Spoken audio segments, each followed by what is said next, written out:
എന്റെ വലിട്ടാ വീഡിയോ എടുക്കണം. ഞാൻ എന്റെ ശബ്ദത്തിന് പറയാം. കൈയൊക്കെ പൊട്ടിക്കാൻ കുറച്ച് ബുദ്ധിമുട്ടാണ്. പക്ഷെ അതൊക്കെ സാധനങ്ങൾ കൊള്ളാം.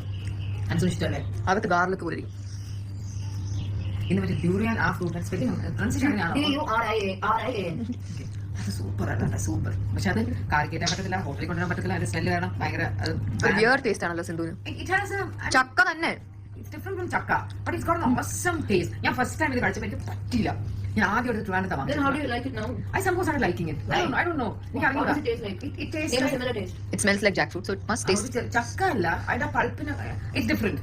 നമ്മൾ കഴിച്ചിട്ടുള്ള വേറെ ഒന്നും വേണമെങ്കിൽ കമ്പയർ ചെയ്യാൻ പറ്റില്ല. അത് ഡിഫറെന്റ് ആണ്. പക്ഷെ ഭയങ്കര ഭയങ്കര ടേസ്റ്റ് ആണ്. ഭയങ്കര പക്ഷെ കുറച്ച് കോസ്റ്റ്ലി ആണ് കേട്ടോ. ഒരു കുഞ്ഞു പാക്കറ്റ് 40 into 18 എത്രയാ അറിയില്ല. 40 into 18 കാൽക്കുലേറ്റ് ചെയ്ത് പറഞ്ഞതാ. 40 into 20 ആവുമ്പോൾ 800. അപ്പൊ ആ ഒരു കൊച്ചു ട്രേയിൽ കിട്ടുന്ന ഒരു 4 പീസിന് 720 രൂപ. പക്ഷെ ഇവിടെ വളരെ ചീപ്പാണ്. ഇതേ സാധനം നമ്മൾ സിംഗപ്പൂർ ചൈന ടൗൺ വാങ്ങിച്ചപ്പോൾ ഭയങ്കര കോസ്റ്റ്ലി ആയിരുന്നു. Much costly. 2000 രൂപ പോലത്തെ കറി. അപ്പൊ നമുക്ക് കഴിക്കുമ്പോൾ നമുക്ക് ടെൻഷനാവും. എന്നാൽ സിനിക്ക് എനിക്ക് ഭയങ്കര ഇഷ്ടപ്പെട്ടു. ഒന്നുകൂടെ വാങ്ങണം. വാങ്ങണോ വേണ്ട ഇതൊക്കെ ആലോചിച്ചിട്ടാണ് പിന്നെ വാങ്ങിച്ചത് കൊതിയായിട്ട്.